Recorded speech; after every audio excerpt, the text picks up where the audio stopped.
अच्छा, अभी हमने पढ़ा था कि जो हमारी मॉडर्न जो नोट है, हमारे करेंसी जो है, उस पर गवर्नमेंट साइन करती है। तो गवर्नमेंट साइन नहीं करती है, गवर्नमेंट की तरफ से रिजर्व बैंक ऑफ इंडिया उसको इशू करता है। ठीक है ना? और वो किसकी तरफ से इशू करता है? सेंट्रल गवर्नमेंट की तरफ से। हमने पढ़ा था अभी, गवर्नमेंट के तीन टायर होते हैं, थ्री टीयर गवर्नमेंट होती है, एक सेंट्रल, एक स्टेट और एक लोकल। तो ऐसा नहीं कि हर स्टेट की अपनी अलग करेंसी है। हमने पढ़ा था इसके बारे में, चैप्टर नेशनलिज्म इन यूरोप वाला। उसमें हर स्टेट की अपनी अलग करेंसी थी। ठीक है, तो उसकी वजह से प्रॉब्लम्स होती थी एक्सचेंज करने में। तो अब क्या हुआ, बाद में रिजर्व बैंक होने लगे। ऐसे ही हमारे कंट्री का भी रिजर्व बैंक है, जो सेंट्रल गवर्नमेंट की तरफ से नोट छापता है, उसको हम बोलते हैं रिजर्व बैंक ऑफ इंडिया। किसी भी जो नोट होता है, सिर्फ एक के नोट को छोड़ करके, 1 रुपी नोट को छोड़ करके, जितने भी नोट होते हैं उन पे सब पे आरबीआई के गवर्नर के साइन होते हैं। ठीक है। आज की डेट में आरबीआई गवर्नर है हमारे शशिकांत दास। ठीक, ये चेंज होते रहते हैं हर 3-4 साल में। ऐसा कोई फिक्स इनका टेन्योर नहीं होता। ठीक है, तो आज की जो तुम बिल्कुल न्यू नोट देखोगे, इस साल के, पिछले साल के, तो उन पे शशिकांत दास के नाम से साइन होंगे। ठीक। तो 1 रुपए के नोट पे किसके होते हैं? तुम्हें जानने की ज़रूरत है नहीं वैसे, लेकिन बता देता हूँ, इस पे होते हैं फाइनेंस सेक्रेटरी के। ठीक है।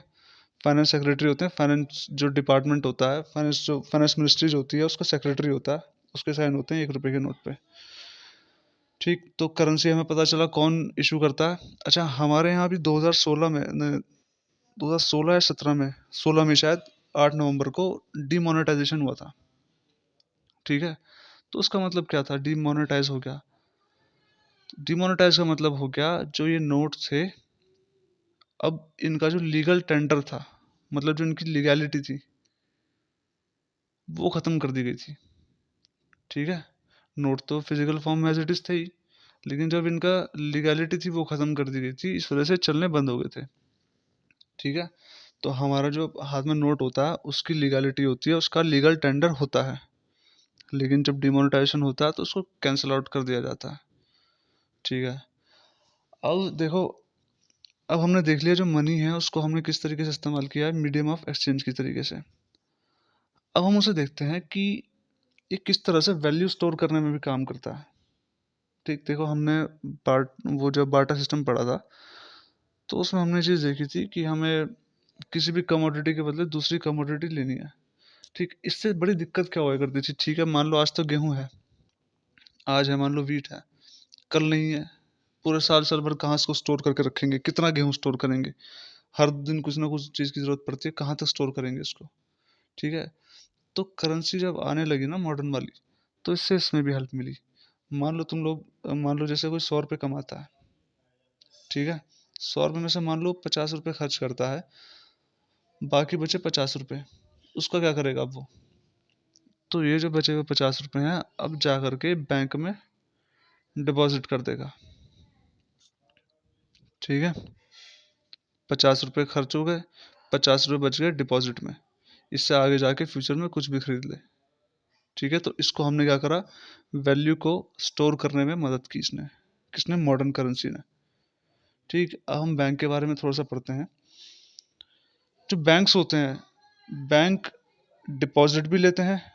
ठीक है, वैसे मान लो बैंक है, इसमें हमने डिपॉजिट भी कर दिया, और बैंक लोन भी प्रोवाइड कराता है। ठीक, बैंक लोन्स भी प्रोवाइड कराते हैं।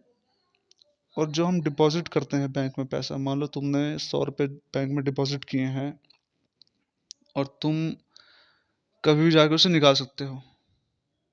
ठीक है, तो इसको हम क्या कहते हैं? Demand deposit. ऐसा नहीं कि तुमने अपने बैंक अकाउंट में 1000 रुपये जमा कर रखे हैं, तुम गए कल को निकालने के लिए, तो बैंक वाले मना कर दें कि हमारे पास तो है नहीं, बाद में देख लेना। ऐसा तो नहीं होता। तुम जितने पैसे जमा करें, तुम कभी भी कितने भी पैसे निकाल सकते हो अपने। तो इसको हम बोलते हैं डिमांड डिपॉजिट। वो पैसा जो हमारा बैंक में पड़ा हुआ है, और हम अपनी ज़रूरत के हिसाब से कभी भी निकाल सकते हैं, उसको हम कहते हैं डिमांड डिपॉजिट। ठीक है। अब बैंक है, तो बैंक किस तरीके से पैसे कमाता है, उसके बारे में थोड़ा सा पढ़ लेते हैं। देखो, ये हम हो गया बैंक हमारा, और ये हो गए हमने पैसे डिपॉजिट करे इस पे। ठीक है। और डिपॉजिट पे हमें पैसे लोन जब जैसे हम डिपॉजिट कर रहे हैं बैंक में, तो हमें इंटरेस्ट मिलता है। ठीक है। जब हमने बैंक को पैसे दिए तो बैंक हमें इंटरेस्ट देता है। कई बार हम बैंक से लोन लेते हैं। ठीक है, हमने बैंक से पैसा लिया तो अब हमें लोन देना पड़ेगा, लोन का इंटरेस्ट जो है वो देना पड़ेगा। ठीक। पैसा पहले यहाँ पर हमारा था इस तरफ डिपॉजिट में, तो हमने पैसा दिया बैंक में, तो हमारी तरफ क्या है, इंटरेस्ट आया। अब क्या हुआ कि बैंक से पैसा हमने लिया लोन की तरीके से, तो अब इंटरेस्ट हमें देना पड़ेगा। ठीक। तो जब बैंक हमें इंटरेस्ट देता है हमारे डिपॉजिट पे, तो मान लो बैंक हमें दे रहा है 4% का इंटरेस्ट। ठीक है।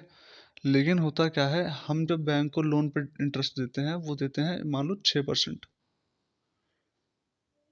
ठीक है। इस बात को समझो थोड़ा सा कि 4% तो बैंक हमें दे रहा है हमारे सेविंग डिपॉजिट पे, जो हमने पैसा जमा कर रखा है। लेकिन जब हमने उससे लोन लिया तो उसने हमसे 6% कर लिया। तो जैसे मान लो 4% था और ये 6% है, तो इनके बीच का जो भी डिफरेंस होता है, मान लो ये 2 हो गया। जैसे ये 4% था इधर डिपॉजिट पे, और लोन पे कितना था, 6%। तो इन दोनों के बीच का जो डिफरेंस हो गया ना, वो होती है बैंक की इनकम। बैंक ऐसा पैसा कमाता है, डिपॉजिट पे कम इंटरेस्ट देता है और लोन पे ज़्यादा इंटरेस्ट लेता है। तो ऐसे बैंक की इनकम जनरेट होती है। ठीक है, आगे चलते हैं। एक इसमें छोटा सा सेक्शन चेक के बारे में बता रखा है। चेक हम लोग जानते हैं, इसमें दिखा भी रखा है चेक सिस्टम, चेक पेमेंट जो होती है। इसे एक बार देख भी लो कैसा है चेक। कुछ खास इंपॉर्टेंट है नहीं इसमें। ये होता क्या है, एक तरीके से ना प्रोमिसरी नोट होता है। ठीक है। प्रोमिसरी नोट मतलब कि भाई तुम लो, तुम्हारा मैंने अकाउंट नंबर, मतलब तुम्हारे लिए इतने पैसे मैंने इसमें डाल दिए हैं, इसमें लिख दिए, और तुम जाके अपने अकाउंट में निकलवा सकते हो पैसे। ठीक है। अब जैसे मेरे अकाउंट में है, मान लो 1000 रुपये पड़े मेरे अकाउंट में। ठीक है। तो मैंने किसी से कुछ काम करवा लिया, जैसे मान लो मैंने एक फ़ोन ले लिया। ठीक। तो फ़ोन वाले को मैंने चेक दे दिया 1000 रुपये का, मान लो 1000 रुपये का फ़ोन लिया, तो 1000 रुपये का चेक दे दिया मैंने उसको। तो चेक लेके वो बैंक जाएगा और मेरे अकाउंट से 1000 रुपये कट के उसके अकाउंट में चले जाएंगे। इसको हम बोलते हैं चेक। ठीक है, प्रोमिसरी नोट। ये इससे होता क्या है कि फिजिकल फॉर्म में कैश को लेना ज़्यादा मतलब एक तरीके से कन्वीनियंट हो जाता है, कि फिजिकल फॉर्म में ना लेके घूमो चेक को, सॉरी कैश को। तुम एज अ चेक भी उसको इस्तेमाल कर सकते हो। ठीक है। और कई बार तुमने सुना होगा चेक बाउंस हो गया, ये वर्ड कई बार सुनते हैं। तो होता क्या है, ऐसे मान लो मैं तुमसे कहा कि मैंने 1000 रुपये का चेक दे दिया किसी को, किसी से कुछ काम कराया मैंने, मान लो 1000 रुपये का फ़ोन लिया था, मोबाइल लिया 1000 रुपये का, और मैंने शॉपकीपर को चेक दे दिया 1000 रुपये का। ठीक है। और वो चेक जमा करने गया कहाँ पर, बैंक में। तो पता चला मेरे अकाउंट में तो 1000 रुपये है ही नहीं। ऐसे किसी को भी कोई भी चेक फाड़ के दे देता है ऐसे तो।